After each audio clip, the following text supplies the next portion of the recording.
નમસ્કાર વિદ્યાર્થી મિત્રો, આજે આપણે વિદ્યુત ચુંબકીય વિકિરણનો કણ સ્વભાવ સમજવા માટે એક બહુ મહત્વની થિયરી ભણવા જઈ રહ્યા છીએ અને એનું નામ છે ફોટો ઇલેક્ટ્રિક ઇફેક્ટ. આ ફિઝિક્સમાં પણ આવે છે, બરાબર, પણ આપણે પહેલાં કેમિસ્ટ્રીમાં ભણી લઈએ. બરાબર વિદ્યાર્થી મિત્રો, આ સવાલ ટેક્સ્ટ બુકની અંદર બહુ જ ટફ લેંગ્વેજમાં આપ્યો છે, એટલે આમાંથી આપણને ખાસ દાખલા માટે કામ લાગશે JEE અને નીટમાં. એટલે હું તમને જ્યાં સુધી કહું ત્યાં સુધી ટેક્સ્ટ બુકનું લખવું અને ત્યાંથી પછી હું JEEનો જે પોર્શન છે હું અહીંયા લખીશ. બરાબર સમજજો? બરાબર. ચાલો, પહેલી વસ્તુ મિત્રો, 1887માં હર્ટ્ઝ નામનો એક વૈજ્ઞાનિક હતો, H. હર્ટ્ઝ. એણે શું કર્યું કે કેટલીક ધાતુ, દાખલા તરીકે પોટેશિયમ, પછી રૂબિડિયમ અને ખાસ કરીને સીઝિયમ,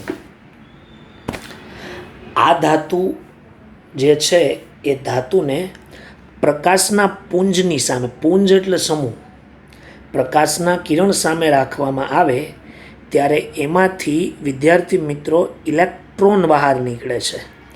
શું બહાર નીકળે છે? ઇલેક્ટ્રોન. આ અસરને ફોટો ઇલેક્ટ્રિક અસર કહે છે. પહેલાં હું એવું લખું છું, બરાબર, કેટલીક ધાતુ સામે પ્રકાશનું પુંજ રાખવામાં આવે, પુંજ રાખવામાં આવે ત્યારે ધાતુમાંથી ઇલેક્ટ્રોનનું ઉત્સર્જન થાય છે.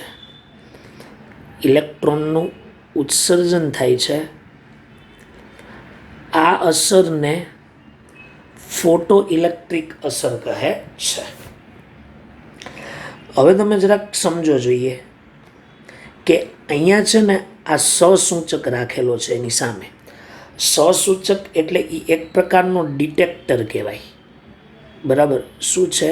ડિટેક્ટર. ડિટેક્ટર એટલે શું? કે એ ઇલેક્ટ્રોનની સંખ્યા માપે, ધાતુ જેવી પ્લેટ હોય. હવે તમે સમજો કે જો એ સૂર્યપ્રકાશનું કિરણ પસાર કરવાથી કે પ્રકાશનું કિરણ પસાર કરવાથી ઇલેક્ટ્રોન બહાર નીકળતા હોય અને જો એ ઇલેક્ટ્રોન એટલે કે એ કણ, બરાબર, વિદ્યુત ચુંબકીય વિકિરણ દ્વારા નીકળે છે, બરાબર, જો એ સમજો બરાબર, જો એ તરંગ સ્વભાવ ધરાવતા હોય ને તો ધાતુની સપાટી પર જ્યારે પસાર થાય ત્યારે એનું વિચલન થઈ જવું જોઈએ, પણ વિચલન નથી થતું. શું ઉત્પન્ન કરે છે? ઇલેક્ટ્રોન.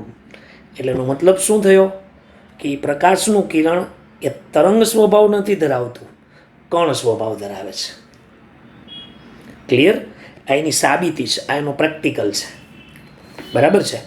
ચાલો, હવે એ જે પ્રેક્ટિકલ થયો, હર્ટ્ઝ નામના વૈજ્ઞાનિકે જે પ્રેક્ટિકલ કર્યો, એ પ્રેક્ટિકલના પ્રાયોગિક પરિણામો શું હતા?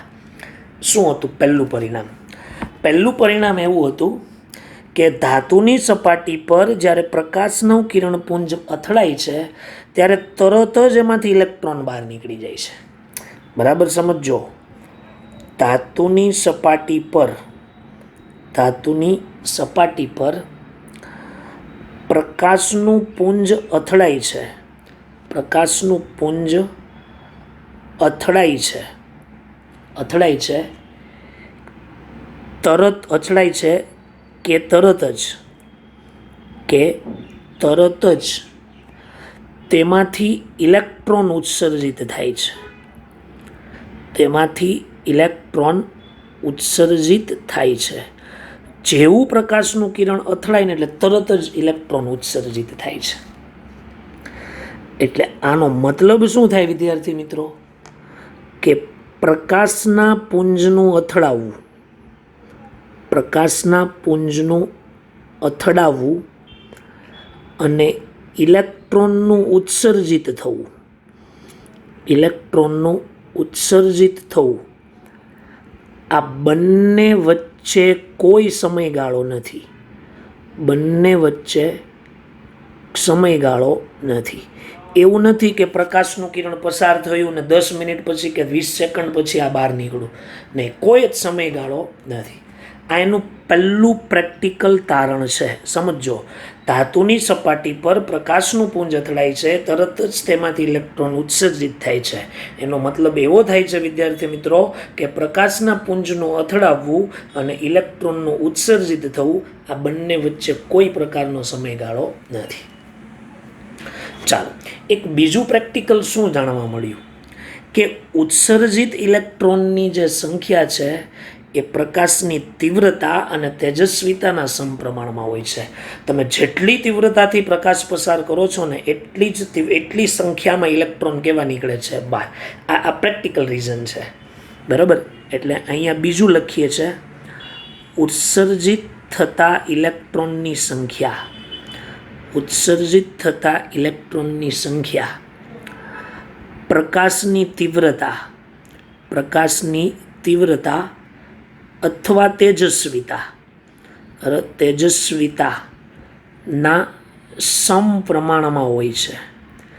તેજસ્વીતાના સમપ્રમાણમાં હોય છે, બરાબર. બહુ મહત્વનું સ્ટેટમેન્ટ આ છે, બરાબર. ટ્રુ ફોલ્સમાં એક વખત પૂછાણ હતું કે ઉત્સર્જિત ઇલેક્ટ્રોનની સંખ્યા નીચેનામાંથી શેના પર આધાર રાખે છે, બરાબર. તો પ્રકાશની તીવ્રતા અથવા તેજસ્વીતાના સમપ્રમાણમાં હોય છે. ઓકે, ચાલો, ત્રીજું પ્રેક્ટિકલ રીઝન જો હવે સમજો, બરાબર. આ બહુ મહત્વની વસ્તુ છે. ત્રીજું શું છે વિદ્યાર્થી મિત્રો?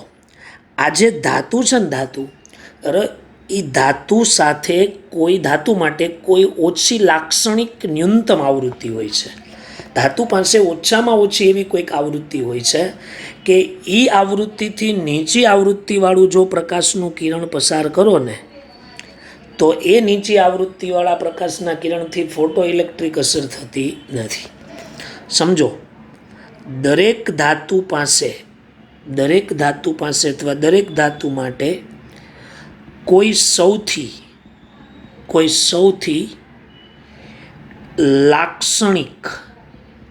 લાક્ષણિક ન્યૂનતમ આવૃત્તિ μ0 હોય છે. ન્યૂનતમ અને μ0 કહું, μ0 હોય છે. આ આવૃત્તિથી નીચી આવૃત્તિએ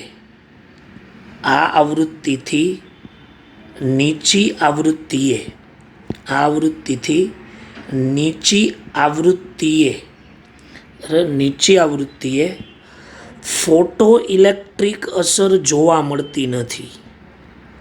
ફોટો ઇલેક્ટ્રિક અસર જોવા મળતી નથી, બરાબર. સમજો, ફોટો ઇલેક્ટ્રિક અસર જોવા મળતી નથી, બરાબર. ફોટો ઇલેક્ટ્રિક અસર જોવા મળે નહીં. હું સમજાવું. પોટેશિયમ ધાતુ માટે સમજી લ્યો કે આ ન્યૂનતમ આવૃત્તિ, ઓછામાં ઓછી આવૃત્તિ 20 હર્ટ્ઝ છે. 20 હર્ટ્ઝ. હવે 20 હર્ટ્ઝથી તમે ધારો કે એ ધાતુની સપાટી ઉપર 15 હર્ટ્ઝની આવૃત્તિવાળું પ્રકાશનું કિરણ પસાર કરો ને તો ઇલેક્ટ્રોન ઉત્સર્જિત નહીં થાય. એ એની લાક્ષણિકતા છે. તમારે એને ઓછામાં ઓછી 20 હર્ટ્ઝની આવૃત્તિ તો આપવી જ પડે, બરાબર. ત્યારે ફોટો ઇલેક્ટ્રિક અસર શરૂ થાય વિદ્યાર્થી મિત્રો. એમાંથી ઇલેક્ટ્રોન ઉત્સર્જિત થાય એ બાજુ મેં નથી કીધું તમને. મેં તમને એટલું જ કીધું છે કે પર્ટિક્યુલર કોઈ ધાતુ પાસે એટલી ન્યૂનતમ આવૃત્તિ હોય છે કે એ ન્યૂનતમ આવૃત્તિથી નીચી આવૃત્તિનો પ્રકાશ તમે ગમે એટલી તીવ્રતાથી, ગમે એટલી તેજસ્વીતાથી તમે પસાર કરો પણ ફોટો ઇલેક્ટ્રિક અસર જોવા મળતી નથી. ખ્યાલ આવે છે દરેક વિદ્યાર્થીઓ મિત્રોને? ઓકે, એટલે આ એક બાબત ધ્યાનમાં રાખવાની. અને વિદ્યાર્થી મિત્રો, આ જે ન્યૂનતમ આવૃત્તિ છે, ન્યૂનતમ આવૃત્તિ μ0, કેવી? μ0, બરાબર. જેને દહેલી આવૃત્તિ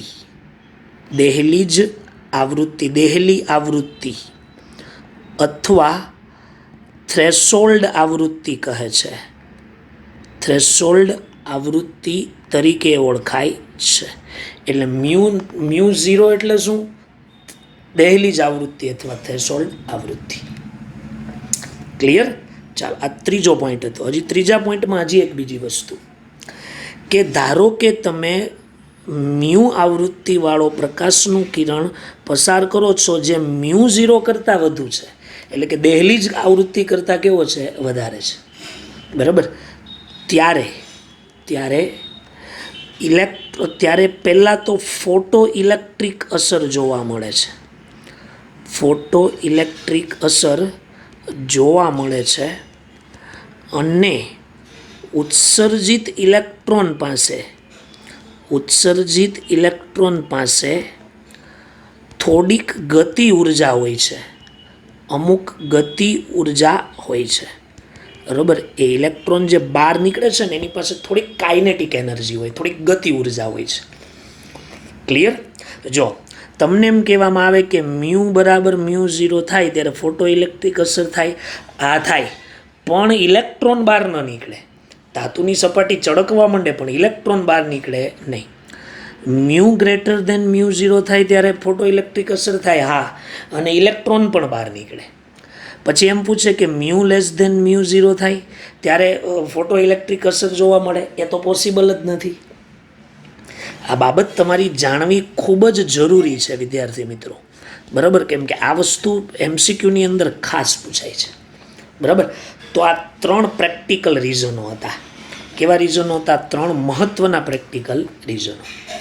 ચાલો, પછી એક બીજું શું જાણવા મળ્યું એ પણ હું તમને કહું છું, બરાબર સમજો વ્યવસ્થિત રીતે, કે ઉત્સર્જિત ઇલેક્ટ્રોનની ગતિ ઉર્જા, મેં કીધું ને કે એ જે ઇલેક્ટ્રોન બહાર નીકળે છે એની પાસે થોડીક ગતિ ઉર્જા હોય છે.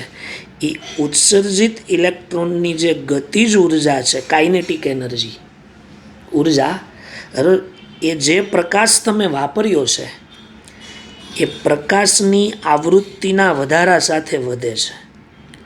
પ્રકાશની આવૃત્તિના વધારા સાથે વધે છે. તમે વધારે આવૃત્તિવાળું પ્રકાશનું કિરણ જો પસાર કરો ને, બરાબર, તો એ ઉત્સર્જિત ઇલેક્ટ્રોનની ગતિ ઉર્જા વધારે હોય છે, બરાબર છે. આ પણ મેં ઓલું ગ્રીન પેનથી જે કરેલું ને એના જેવું છે, બરાબર. સમજવાનો પ્રયત્ન કરજો. ઇલેક્ટ્રોનની ગતિ ઉર્જા આવૃત્તિના વધારા સાથે વધે છે, બરાબર, અને ઉત્સર્જિત થતા ઇલેક્ટ્રોનની સંખ્યા, બરાબર, એ પ્રકાશની તીવ્રતા અને તેજસ્વીતાના સમપ્રમાણમાં હોય છે. ક્લિયર? આ 2 અલગ અલગ બાબત છે જે તમારે બરાબર મગજમાં રાખવાની છે. ક્લિયર? એટલે આ બરાબર સમજી રાખવાનું. ચાલો, એક બીજી વાત કે આ જે બાબત મેં તમને કહી, બરાબર, એ બધી બાબત વિદ્યુત ચુંબકીય તરંગ સિદ્ધાંતને આધારે સમજાવી નથી શકાતી. એટલે હું લખું કે ઉપરના બધા જ પરિણામો જેટલા પણ કીધા એ બધા જ પરિણામો, બરાબર, વિદ્યુત ચુંબકીય તરંગના આધારે સમજાવી શકાતા નથી. તરંગના આધારે સમજાવી શકાતા નથી, બરાબર. કારણ કે જો એ તરંગ સ્વભાવ ધરાવતું હોય તો ઇલેક્ટ્રોન ઉત્સર્જિત થવાનો પ્રશ્ન જ નથી આવતો. ઓલી ધાતુ પર જ્યારે પ્રકાશનું કિરણ અથડાય એટલે ત્યાંથી વિચલન થઈ જાય. એ વાત તો મેં તમને આગળ કહી દીધી છે. ક્લિયર? એટલે આ બાબત બહુ મહત્ત્વની તમારે શું કરવાની છે, ધ્યાનમાં રાખવાની. ક્લિયર? જો આટલું કમ્પ્લીટ ટેક્સ્ટ બુકની અંદર વ્યવસ્થિત રીતે આપેલું છે, કમ્પ્લીટ આપ્યું છે, બરાબર. હવે અહીંથી છે ને ટેક્સ્ટ બુકમાં તમારે બિલકુલ વાંચવાનું નથી, બરાબર. અહીંથી તમારે બરાબર મહત્ત્વની બાબતો જે હું તમને એક્ઝેક્ટલી JEE નીટ માટે સમજાવવા માંગુ છું એ છે, બરાબર. ચાલો, તો બોર્ડની પરીક્ષામાં સવાલ પૂછાણો હોય કે ફોટો ઇલેક્ટ્રિક અસર સમજાવો, તો આટલું લખવાનું, આકૃતિ દોરવાની, અને પછી કહું તમને એક મુદ્દો કયો લખવાનો છે, બરાબર. ચાલો, હવે અહીંથી હું હેડિંગ મારી દઉં છું અહીંયા JEE નીટ માટે, જે ટેક્સ્ટ બુકમાં તમને આટલું વ્યવસ્થિત નહીં મળે, બરાબર. તો ચાલો, એમાં હું તમને પહેલો શબ્દ સમજાવું છું, અને એ પહેલા શબ્દનું નામ છે વર્ક ફંક્શન, બરાબર. વર્ક ફંક્શન, બરાબર. ચાલો, સોરી, ફંક્શનનો સ્પેલિંગ ખોટો લખાઈ ગયો છે, FUNCTION, work function. Work function કરતાં એક બીજો શબ્દ છે કાર્ય વિધેય. શું છે? કાર્ય વિધેય. ફિઝિક્સવાળા એને આવી રીતના 5 વડે દર્શાવે ને 5 કહેવાય. શું કહેવામાં આવે છે? 5. ચાલો, કોને કહેવાય વર્ક ફંક્શન? કોને કહેવાય? તો વિદ્યાર્થી મિત્રો, મેં તમને હમણાં કીધું ને કે ધાતુની સપાટી પર અથવા ધાતુમાંથી ઇલેક્ટ્રોનને દૂર કરવા માટે તમારે ઓછામાં ઓછી કોઈક આવૃત્તિની જરૂર પડે, બરાબર. તો એનો મતલબ એવો કે આવૃત્તિ ઉર્જાના સમપ્રમાણમાં છે, એટલે તમારે ઓછામાં ઓછી જે ઉર્જા જોઈએ એને વર્ક ફંક્શન કહેવાય. એટલે હું વ્યાખ્યા લખું છું કે ધાતુની સપાટી પર, બરાબર, ધાતુની સપાટી અથવા ધાતુમાંથી ઇલેક્ટ્રોનને દૂર કરવા માટે જરૂરી ઓછામાં ઓછી ઉર્જા અને એ ઉર્જાને વર્ક ફંક્શન કહેવાય. એટલે કે એને શું કહેવામાં આવે છે? કાર્ય વિધેય કહે છે, બરાબર, જેને કાર્ય વિધેય કહે છે. બરાબર, ખ્યાલ આવી ગયો? ઓકે, ચાલો હજી એમાં થોડું આગળ. એવું જરૂરી નથી કે દરેક ધાતુ માટે કાર્ય વિધેય સરખું હોય. વિદ્યાર્થી મિત્રો, દરેક ધાતુનું કાર્ય વિધેય કેવું છે? જુદું જુદું હોય છે. દરેક ધાતુનું કાર્ય વિધેય જુદું હોય છે, બરાબર, જે ધાતુના પ્રકાર પર આધાર રાખે, બરાબર, જે ધાતુના પ્રકાર પર શું કરે છે? આધાર રાખે છે. આ તો વિદ્યાર્થી મિત્રો કોના જેવું થઈ ગયું ખબર?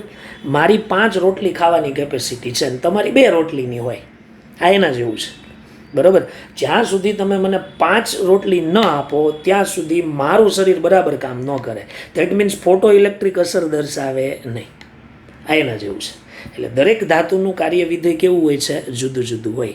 એ તો જે તે ધાતુના પ્રકાર પર શું કરે છે? આધાર રાખે. ચાલો, ક્લિયર? ઓકે, હવે એને શેના વડે દર્શાવાય? 5 વડે. 5 વડે ન દર્શાવવું હોય ને તો એને E0 પણ કહેવાય, E0 પણ કહેવાય, બરાબર. એને વર્ક ફંક્શન કાર્ય વિધેય W પણ કહેવાય, બરાબર. ચાલો, આવડું ઈનું સૂત્ર શું છે? ઈનું પ્લાન્કના અચળાંકવાળું EH0. H0 એટલા માટે ન લખાય કે H કોન્સ્ટન્ટ છે, બરાબર. ચાલો, μ0 બરાબર શું લખી શકાય? C/λ0. તો C/λ0.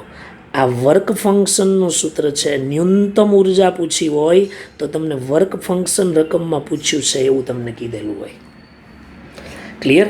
હું બધું લખું કે જ્યાં, બરાબર, μ0 એટલે શું? બરાબર, તો એને કહેવામાં આવે થ્રેશોલ્ડ આવૃત્તિ. હમણાં મેં કીધું ને, નામ આગળ આપી જ દીધું છે. થ્રેશોલ્ડ આવૃત્તિ, ગુજરાતીમાં દેહલી આવૃત્તિ બોલવું નહીં, બરાબર, એની મજા આવે, બરાબર. એટલે શું વિદ્યાર્થી મિત્રો? કે ધાતુ છે એ ધાતુની સપાટી અથવા ધાતુમાંથી ઇલેક્ટ્રોન દૂર કરવા માટે, ઇલેક્ટ્રોનને દૂર કરવો એટલે બહાર કાઢવો, ઇલેક્ટ્રોનને દૂર કરવા માટે જરૂરી ઓછામાં ઓછી આવૃત્તિ અને આવૃત્તિને થ્રેશોલ્ડ આવૃત્તિ કહેવાય. વિદ્યાર્થી મિત્રો, આવૃત્તિ ઓછી હોય તો તરંગ લંબાઈ વધુ હોય. તો λ0 કોને કહેવાય? λ0 ને કહેવાય થ્રેશોલ્ડ તરંગ લંબાઈ. કેવી તરંગ લંબાઈ? થ્રેશોલ્ડ તરંગ લંબાઈ. અને એના માટે શું લખાય?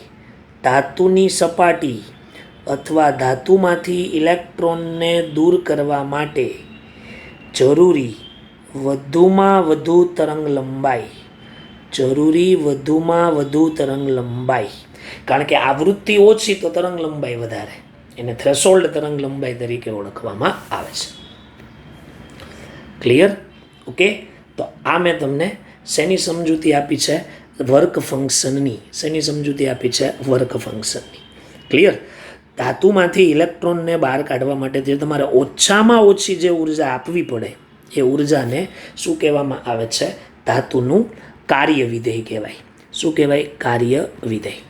ચાલો, હવે માની લો કે તમે એટલી આવૃત્તિવાળું તો તમે પ્રકાશનું કિરણ આપાત કરો જ છો, પણ એનાથી વધારે ઉર્જાવાળું તમારે જો કોઈ ફોટોન, પ્રકાશના કિરણને આપણે ફોટોન નામ આપ્યું છે, બરાબર. શું નામ આપ્યું છે? ફોટોન, બરાબર. તો હું અહીંયા એવું લખું છું, ઇનકમિંગ ફોટોન એનર્જી, બરાબર, આવતા ફોટોનની ઉર્જા જરૂરી ઉર્જા ઓછામાં ઓછી મેં E0 કીધું, બરાબર. E0થી વધુ આવૃત્તિવાળું કે ઉર્જાવાળું તમે પ્રકાશનું કિરણ આપત કરો છો તો એને જરૂરી આવતા ફોટોનની ઉર્જા, અને એને હું E વડે નામ આપું છું. તો E એટલે શું સર? તો E એટલે આવતા ફોટોનની ઉર્જા. તો એનું સૂત્ર h મ્યુ છે, બરાબર, અથવા hc બાય શું છે? લેમડા છે, બરાબર. આ તો આપણે આગળ શું કરી ગયા છે? શીખી ગયા છે. હવે તમે જુઓ વિદ્યાર્થી મિત્રો, તમારી પાસે બે પ્રકારના સૂત્રો છે, એક વર્ક ફંક્શન છે અને એક E છે. જો E અને E0 સેમ નથી હો. હું ફરીથી એક વખત એવું હોય તો રિપીટ કરું. E0 એટલે શું? જરૂરી જે ઉર્જા છે એ, બરાબર. એનાથી વધારે ઉર્જા જે હોય એને E કહેવામાં આવે છે. શું કહેવામાં આવે છે? E. ચાલો, ક્લિયર? ચાલો, હવે આમાં આપણે જુદા જુદા કેસ જોઈએ. ચાલો, પહેલો કેસ નંબર 1. ચાલો, કેસ નંબર 1, એમાં પહેલું છે E less than W. W એટલે વર્ક ફંક્શન, અથવા E0 લખાય. તો જો E લેસ ધેન W હોય તો ફોટો ઇલેક્ટ્રિક અસર જોવા મળે? ન મળે, બરાબર. એટલે લખું છું ફોટો ઇલેક્ટ્રિક અસર જોવા મળતી નથી, એટલે કે ફોટો ઇલેક્ટ્રિક અસર થતી નથી. Case number 1. કારણ કે ઓછામાં ઓછી ઉર્જા E0 તો જોઈએ જ, W તો જોઈએ જ, પણ W કરતાંય તમે ઓછી ઉર્જા આપી છે. 5 રોટલીની મારે જરૂર છે ને તમે મને એક જ રોટલી આપો તો હું કેવી રીતના આખો લેક્ચર પૂરો કરી શકું? બરાબર. આ એના જેવું છે, કેસ ફર્સ્ટ. ચાલો, હવે બીજું છે કેસ સેકન્ડ. બીજો second, E greater than or equal W, બરાબર. અને એમાં હું તમને એમ કહું કે ફોટો ઇલેક્ટ્રિક અસર જોવા મળે છે. ફોટો ઇલેક્ટ્રિક અસર જોવા મળે છે. મળે જ જોવા, સ્વાભાવિક રીતે. જે જરૂર છે એની કરતાં વધારે આપો છો તો ફોટો ઇલેક્ટ્રિક અસર જોવા મળે, બરાબર. પણ E બરાબર W હોય ને વિદ્યાર્થી મિત્રો, E બરાબર W, ત્યારે ફોટો ઇલેક્ટ્રિક અસર જોવા મળે, પણ ઇલેક્ટ્રોન જે ઉત્પન્ન થાય છે એની પાસે ગતિ ઉર્જા ન હોય, બરાબર. એની પાસે ગતિ ઉર્જા હોતી નથી.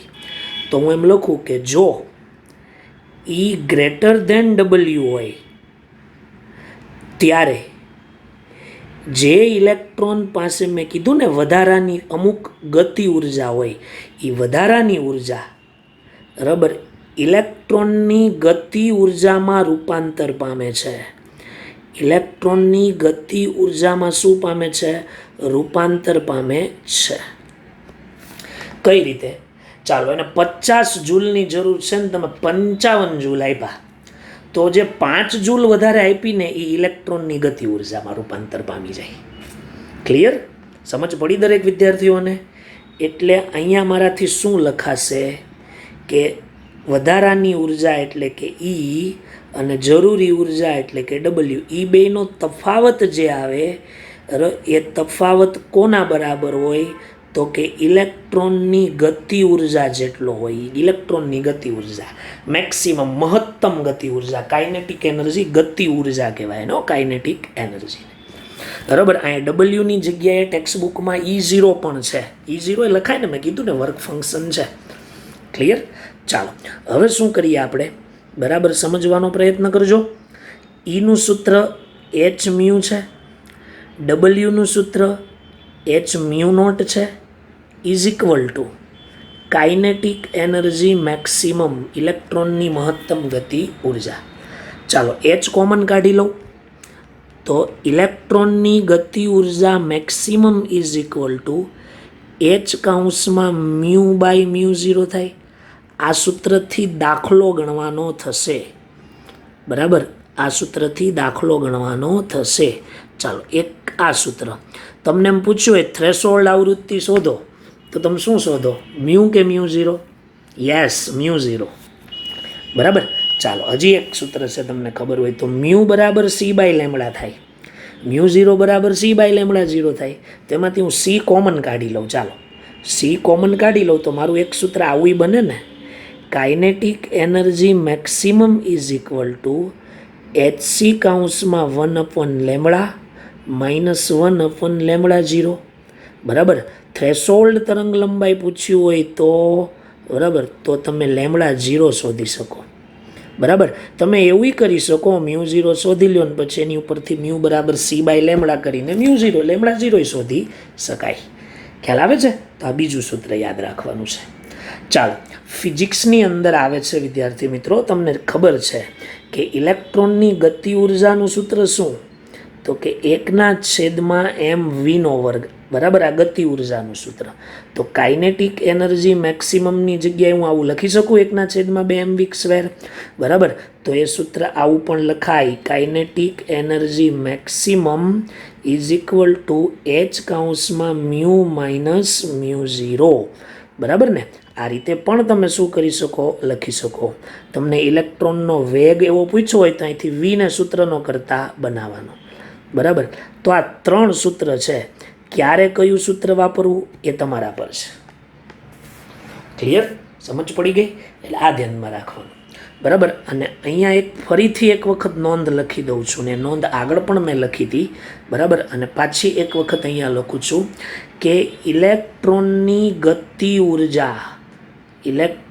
ગતિ ઉર્જા માત્ર પ્રકાશની આવૃત્તિ પર આધાર રાખે છે. પ્રકાશની આવૃત્તિ પર શું કરે છે? આધાર રાખે છે. બરાબર. પ્રકાશની તીવ્રતા પર આધાર રાખતું નથી. પ્રકાશની તીવ્રતા પર આધાર રાખતું નથી. બરાબર. તીવ્રતા પર આધાર રાખતું નથી. આ બાબત ધ્યાનમાં રાખવાની. બરાબર. મેં તમને જો આગળ ક્યાંક સમજાવેલું. ક્યાં સમજાવેલું? અહીંયા રહ્યું. જો ઉત્સર્જિત ઇલેક્ટ્રોનની ગતિ ઉર્જા આવૃત્તિના વધારા સાથે કેવી થાય? વધે. બરાબર. અને એ મેં તમને અહીંયા સમજાવ્યું, સાબિત કર્યું. કારણ કે આ ગતિ ઉર્જા અને આ hν છે એટલે બરાબર આ પ્રકાશની આવૃત્તિ પર શું કરે છે? આધાર રાખે છે. બરાબર. આ આખો સવાલ તમારો આમ જોવા જાવ ને તો અહીંયા કમ્પ્લીટ થઈ ગયો છે. ઓકે. બરાબર. તો પરીક્ષામાં અહીંયા સુધીનું લખવાનું, બોર્ડની પરીક્ષામાં, આપણી સ્કૂલની એક્ઝામમાં. બરાબર. ચાલો, હવે હું તમને થોડાક બીજા મારે શબ્દો સમજાવવા પડશે, દાખલા બીજા અઘરા આવવાના છે એના. બરાબર. તો વિદ્યાર્થી મિત્રો, ફિઝિક્સમાં છે ને બરાબર એક સ્ટોપિંગ પોટેન્શિયલ આવે છે. Stopping potential. બરાબર. સ્ટોપિંગ પોટેન્શિયલ એને વી વડે દર્શાવવામાં આવે. બરાબર. આ આપણી ટેક્સ્ટબુકમાં નથી. આના દાખલા મેં જોયા છે. બરાબર. JEE વાળા વિદ્યાર્થીઓ, નીટવાળા વિદ્યાર્થીઓ પૂછી નાખે તો શું કરવું? બરાબર. તો સ્ટોપિંગ પોટેન્શિયલ કોને કહેવાય? તો હું સમજાવું તમને. એની એક વ્યાખ્યા છે કે ઉત્સર્જિત ઇલેક્ટ્રોનને ઉત્પન્ન થતા રોકવા માટે ઓછામાં ઓછી જે ઉર્જાની જરૂર પડે, ઓછામાં ઓછી જરૂરી ઉર્જા અને એ ઉર્જાને સ્ટોપિંગ પોટેન્શિયલ કહેવાય. તમને જરાક છે ને સમજવામાં તકલીફ પડશે, મને એવું લાગશે, કારણ કે હજુ ફિઝિક્સમાં અમુક વસ્તુ ચાલી ન હોય. ક્લિયર? ઓકે. ચાલો, એને મારે થોડુંક એક્સપ્લેન કરવું છે તમારી સામે. ચાલો, અહીંયા પરમાણુનું કેન્દ્ર છે, આ ધાતુની સપાટીની આ પરમાણુની કક્ષા છે. ચાલો, બરાબર. ચાલો, અહીંયા માની લ્યો કે ઇલેક્ટ્રોન છે. શું છે? ઇલેક્ટ્રોન. ચાલો, આ ઇલેક્ટ્રોન પર તમે કોઈ લાઇટ પસાર કરી. બરાબર. વિદ્યુત ચુંબકીય વિકિરણ અહીંયા શું કર્યું છે વિદ્યાર્થી મિત્રો? પસાર કર્યું. બરાબર. તો એ ઇલેક્ટ્રોન જે ઉત્સર્જિત થાય એની પાસે શું હોય? અમુક પ્રકારની ગતિ ઉર્જા, એટલે કે કાઇનેટિક મેક્સિમમ હોય ને ઇલેક્ટ્રોનની. શું હોય? ગતિ ઉર્જા. હવે આ ઇલેક્ટ્રોનને તમારે ઉત્પન્ન થતો રોકવો છે તો તમારે આની કાઇનેટિક એનર્જી કેવી કરી દેવી પડે? 0 કરી દેવી પડે. બરાબર. તો આ કાઇનેટિક એનર્જી 0 કરવા માટે જે ઉર્જાની જરૂર પડે, બરાબર, એ ઉર્જાને શું કહેવામાં આવે છે? સ્ટોપિંગ પોટેન્શિયલ કહેવાય. ગુજરાતી શબ્દ આનો નથી. Stopping potential. બરાબર. સ્ટોપિંગ પોટેન્શિયલ કહેવામાં આવે છે. ક્લિયર? ઓકે. અને ફિઝિક્સમાં વિદ્યાર્થી મિત્રો એક સ્ટેટમેન્ટ આવે છે, એટલે તમારે યાદ રાખવું પડશે કે કોઈ પણ ઇલેક્ટ્રોનની કાઇનેટિક એનર્જી 0 થાય ને, બરાબર, ત્યારે બધી જ ઉર્જા સ્થિતિ ઉર્જામાં રૂપાંતર પામે છે. બરાબર, સ્થિતિ ઉર્જામાં શું પામે છે? રૂપાંતર પામે. પોટેન્શિયલ એનર્જીમાં શું પામે છે? રૂપાંતર. આ ફિઝિક્સમાં આવે. કોઈ પણ સબસ્ટન્સ હોય, કોઈ પણ પદાર્થ હોય, એની કાઇનેટિક એનર્જી ઝીરો કરી નાખો, ગતિ ઉર્જા ઝીરો કરી નાખો, એટલે એ પદાર્થની જેટલી ગતિ ઉર્જા ઝીરો થઈ, ગતિ ઉર્જા એ બધી ઉર્જા, એ પદાર્થની બધી જ ઉર્જા સ્થિતિ ઉર્જામાં રૂપાંતર પામી જાય. બરાબર. તો એ કાઇનેટિક એનર્જી પહેલાં મેક્સિમમ હતી અને પછી તમે એને ઝીરો કરી, એટલે એનો તફાવત લેવાનો, અને એ તફાવતનો માનાંક લેવામાં આવે ફિઝિક્સમાં. બરાબર. એટલે ડેલ્ટા કે ઈ બરાબર ડેલ્ટા પીઈ થઈ જાય. બરાબર. વિદ્યાર્થી મિત્રો, પ્લીઝ રિક્વેસ્ટ, બરાબર, આ ફિઝિક્સ મુજબ છે, હજી ચાલ્યું નથી, તમારે આવી જશે, એટલે તમે અત્યારે આને યાદ રાખજો. કારણ કે અહીંયા કાઇનેટિક એનર્જી થાય kinetic energy 2 minus kinetic energy 1. 2 મહત્તમ હતી, 1ને 0 કરી દો, બેનો તફાવત એટલે ડેલ્ટા કે એ બધો ડેલ્ટા પીમાં રૂપાંતર પામી જાય. બરાબર. અને ફિઝિક્સમાં એવું સૂત્ર છે કે કાઇનેટિક એનર્જી મેક્સિમમ, કારણ કે અહીંયા મેં કીધું ને મેક્સિમમ માઇનસ કાઇનેટિક એનર્જી 0, તો કાઇનેટિક એનર્જી તો 0 થઈ ગઈ, એટલે જે તફાવત આવે એ મેક્સિમમ જ હોય. અને પોટેન્શિયલ એનર્જીમાં ફેરવાઈ જાય ને પોટેન્શિયલ એનર્જી એટલે ઈવી લખાય. બરાબર. પોટેન્શિયલ એનર્જી ક્યુવી લખાય. ક્યુનો એકમ શું છે? ઇલેક્ટ્રોન. ક્યુ એટલે વીજભાર. વીજભાર હંમેશા માટે ઇલેક્ટ્રોનનો હોય, એટલે ઈવી મેં લખ્યું, એટલે પીઈની જગ્યાએ શું લખ્યું? ઈવી. ચાલો, ઈ એટલે શું? તો કે 1.6 ગુણ્યા 10⁻19 ઘાત કુલમ. અને સર આ વી એટલે શું? આ વી એટલે આપણો સ્ટોપિંગ પોટેન્શિયલ. વી એટલે આપણો શું આવશે? Stopping potential. બરાબર.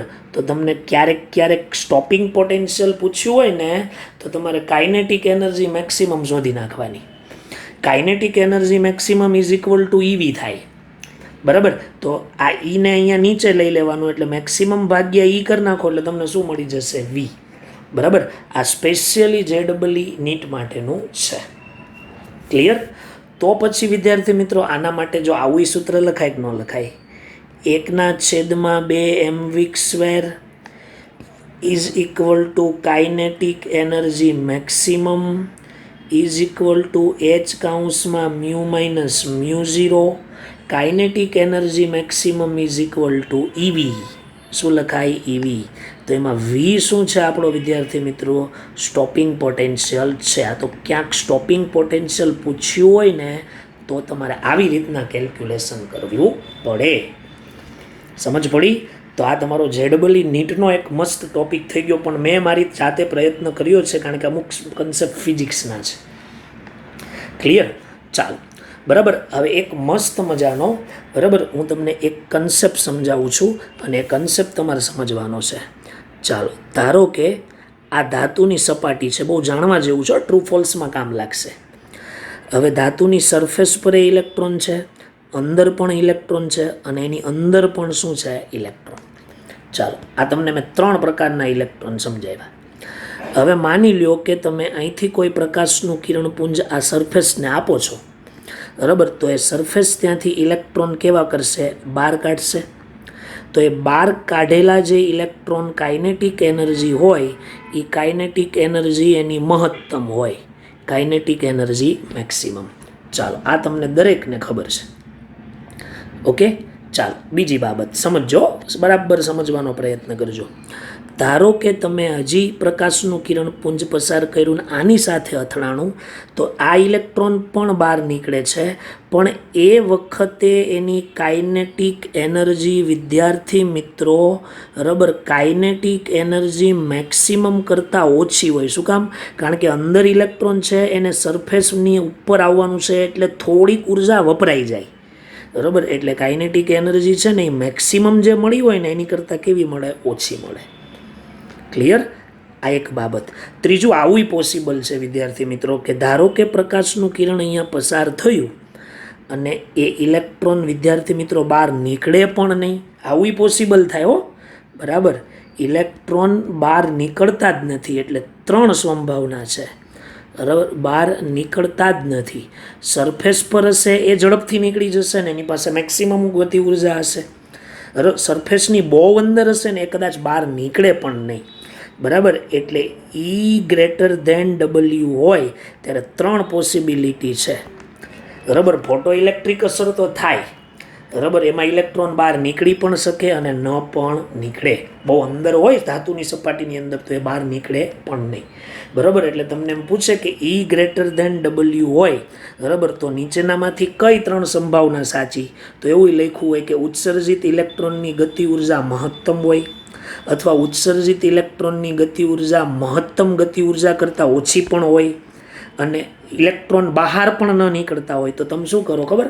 હું જોવા મળતું નથી એવું એટલે ઇલેક્ટ્રોન બહાર નીકળતા નથી એની ઉપર ખરું કરી દો. પણ હકીકતમાં મેં કીધું ને કે આ પોસિબિલિટી પણ છે. બરાબર. આવો પ્રશ્ન ભૂતકાળની અંદર આઈઆઈટીની અંદર ટ્રુ ફોલ્સમાં પૂછાયેલો છે. બરાબર. મલ્ટિપલ ચોઇસ ક્વેશ્ચન આવે ને એમાં આવા ક્વેશ્ચનો પૂછાયેલા હોય. એટલે મેં મને મારા ધ્યાનમાં આવેલું એટલે મેં તમને અહીંયા શું કર્યું છે સમજાવ્યું છે. ક્લિયર? ઓકે. એટલે આ બરાબર ધ્યાનમાં રાખવાનું. ચાલો હજી આપણે એક શબ્દ સમજવાનો છે. બરાબર. અને એ શબ્દનું નામ છે ફોટો કરંટ, ફોટો પ્રવાહ. બરાબર. ફોટો પ્રવાહ. ચાલો આ શું છે? બરાબર. તો સાંભળજો કે ફોટો ઇલેક્ટ્રિક અસર, ફોટો ઇલેક્ટ્રિક અસર દરમિયાન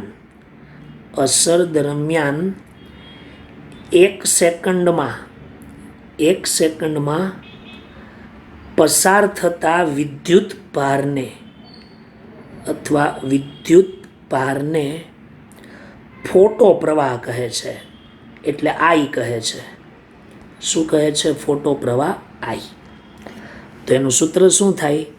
ચાલો 1 સેકન્ડમાં એટલે ટી પસાર થતો વિદ્યુત ભાર એટલે ક્યુ. ચાલો ક્યુ બરાબર મોલિકન ઓઇલ ડ્રોપ પ્રમાણે એની બાય શું થઈ જાય? ટી. તો એન શું છે? ઇલેક્ટ્રોનની સંખ્યા. તો વિદ્યાર્થી મિત્રો આઈ પ્રપોઝનલ ટુ એન થઈ જાય. એટલે કે નંબર્સ ઓફ ઇલેક્ટ્રોન શું આવશે? Numbers of electron. બરાબર. એટલે કહેવાનો મતલબ એવો છે કે ફોટો પ્રવાહ છે એ ઇલેક્ટ્રોનની સંખ્યા પર, ઇલેક્ટ્રોનની સંખ્યા એ ફોટો પ્રવાહ પર શું કરે છે? આધાર રાખે છે. આ એક શબ્દ મારે તમને ખાસ બોક્સ કર્યું છું ને એ સમજાવવાનું હતું. બરાબર. બાકી દાખલો આવો કોઈ આવતો નથી. ક્લિયર? ચાલો હજી એક શબ્દ છે અને એ શબ્દનું નામ છે ફોટો ઇન્ટેન્સિટી. બરાબર. પ્રકાશની તીવ્રતા, ફોટો ઇન્ટેન્સિટી. બરાબર. જેને હું શોર્ટ પીઆઈ કહું. પ્રકાશની શું કહેવામાં આવે છે? તીવ્રતા. બરાબર. ચાલો વિદ્યાર્થી મિત્રો ફોટો ઇન્ટેન્સિટી એટલે શું? તો વિદ્યાર્થી મિત્રો બરાબર સમજો. કોઈ ધાતુની સપાટીનું ચોક્કસ ક્ષેત્રફળ, એ ચોક્કસ ક્ષેત્રફળ પર ચોક્કસ સમયમાં, ચોક્કસ સેકન્ડમાં, બરાબર, વિદ્યુત ચોક્કસ સમયમાં ચોક્કસ સમયમાં અને ચોક્કસ ક્ષેત્રફળ પર જ્યારે પ્રકાશનું કિરણ પસાર થાય ત્યારે જે એનર્જી રિલીઝ કરે એને ફોટો ઇન્ટેન્સિટી કહેવાય. એટલે પીઆઈ ઇઝ ઇક્વલ ટુ પર સેકન્ડ એટલે ટી લખું, એરિયા એટલે એ લખું, અને ત્યારે ઉત્સર્જિત ઉર્જા, ઇલેક્ટ્રોનની ઉર્જા એટલે ઈ લખાય. આ સૂત્ર છે, ફિઝિક્સમાં આવે છે, E/AD. બરાબર. ચાલો ઈનું સૂત્ર શું? Nhμ. n એટલે ફોટોનની સંખ્યા. ક્લિયર? તો આને ઉપર મૂકી દઉં તો PI is equal two Nhμ upon A into T. સૂત્ર યાદ રાખવાની જરૂર નથી. બરાબર. ખાલી મારે તમને એ સમજાવતું હતું કે આ પ્રકાશની તીવ્રતા છે ને ઇલેક્ટ્રોનની સંખ્યા પર આધાર રાખે. બરાબર. એટલે PI પ્રપોઝનલ two numbers of electron, numbers of electron. બરાબર. એટલે ઇલેક્ટ્રોનની સંખ્યા પ્રકાશની તીવ્રતા પર આધાર રાખે છે. બરાબર. જો અહીંયા ક્યાંક લખેલું છે, ક્યાં લખ્યું છે જો તો ઉત્સર્જિત ઇલેક્ટ્રોનની સંખ્યા પ્રકાશની તીવ્રતાના સમપ્રમાણમાં હોય. અહીંયા ગોખેલું વાક્ય હતું ને હવે અહીંયા મેં તમને શું કર્યું છે? સમજાવ્યું છે. ક્લિયર? બસ મારે આ તમને સમજાવવાનું હતું ને એટલા માટે મેં તમને આ સમજૂતી શું કરી આપી છે. ઓકે. ક્લિયર? તો આ તમારું JEE નો પોઈન્ટ છે. હવે આમાંથી તમને આલેખ રિલેટેડ પ્રશ્નો એક વખત પૂછાણા હતા, લગભગ 2 વર્ષ પહેલાં જ JEE-માં પૂછાણું હતું. તો મારો સ્વભાવ એવો છે કે હું કોઈ વસ્તુ બાકી છોડતો નથી, બરાબર. એટલે હું અહીંયા હેડિંગ મારી દઉં છું આલેખ દ્વારા સમજૂતી. ચાલો, આલેખ દ્વારા સમજૂતી. તો આપણું જે સૂત્ર છે એ સૂત્ર શું કહે છે કે kinetic energy maximum is equal two E minus E0 અથવા W, આવું જ કહે છે. ક્લિયર? હવે E બરાબર હું h મ્યુ મૂકું અને અહીંયા માઇનસ W જ રાખું. ઓકે, હવે શું કરું છું, માઇનસ W ને આ બાજુ લઈ લઉં છું, બરાબર. એટલે h mu is equal to kinetic energy maximum plus W. આને ઇક્વેશન નંબર 1 આપી દો, બરાબર. ઇક્વેશન નંબર શું આપી દો? 1. ક્લિયર?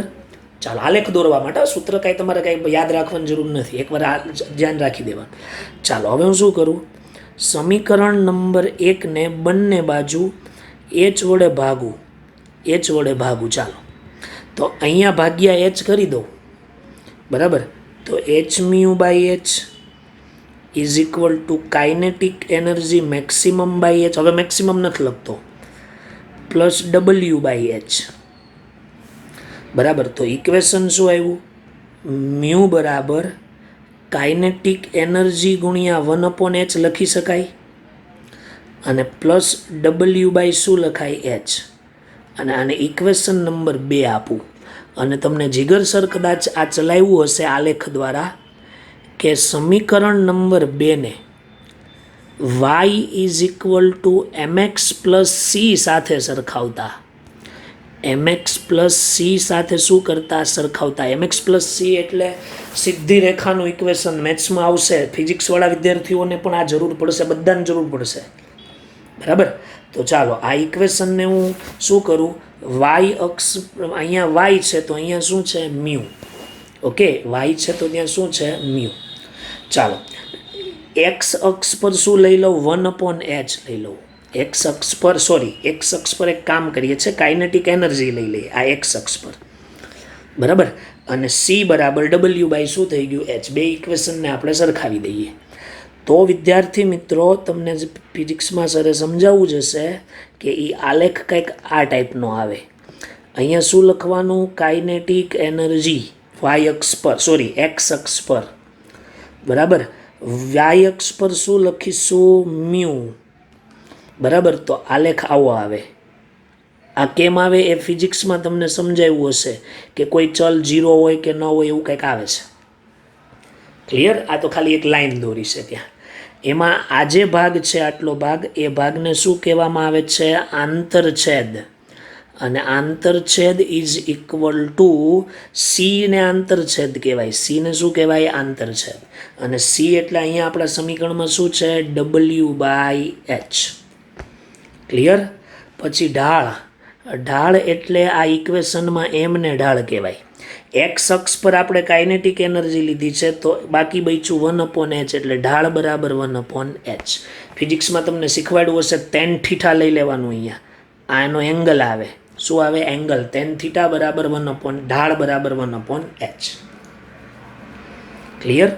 ઓકે, આ પહેલી વસ્તુ છે જે તમારા મગજમાં રાખવી પડશે. આ એનો આલેખ છે, બરાબર છે. તો બરાબર સમજવાનું અને વ્યવસ્થિત રીતે યાદ રાખવાનું, બરાબર. ચાલો, હવે આમાં જુઓ, તમે બરાબર સમજવાનો પ્રયત્ન વ્યવસ્થિત રીતે તમે કરજો. હવે હું શું કરું છું ખબર? કે આ આલેખને થોડો ચેન્જ કરી નાખું. શું કરી નાખું? ચેન્જ. કેવી રીતે? જરાક સમજજો. કાઇનેટિક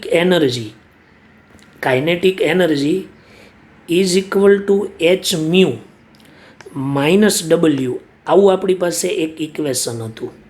શું હતું? એક ઇક્વેશન.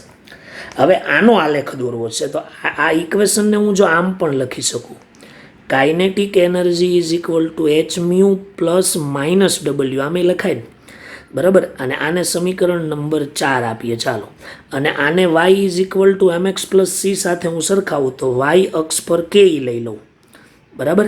પછી અહીંયા mx લખું છું તો m અને x, બરાબર. અને અહીંયા શું લઈ લઉં? c, બરાબર. તો હવે પાછો હું આલેખ દોરું ફરીથી, બીજો એક આલેખ.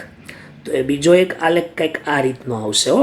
બરાબર, ચાલો બરાબર સમજો વ્યવસ્થિત રીતે, ખ્યાલ આવી ગયો. તો કાઇનેટિક એનર્જી વાય અક્ષ પર, એક્સ અક્ષ પર શું લઉં છું? આવૃત્તિ. બરાબર, તો વિદ્યાર્થી મિત્રો એ આલેખ છે ને આવો આવશે આમ. બરાબર, એ અહીંયા આવી રીતના આમ શું આવે? દર્શાવવામાં આવે. અને એમાં આ જે ભાગ છે ને એ તમારો ઇન્ટરસેપ હોય, આંતરછેદ, એટલે કે સી, અને એ કેટલો હોય? -W હોય. બરાબર, અને ઢાળ છે એ ઢાળનું મૂલ્ય કેટલું હોય? h જેટલું હોય.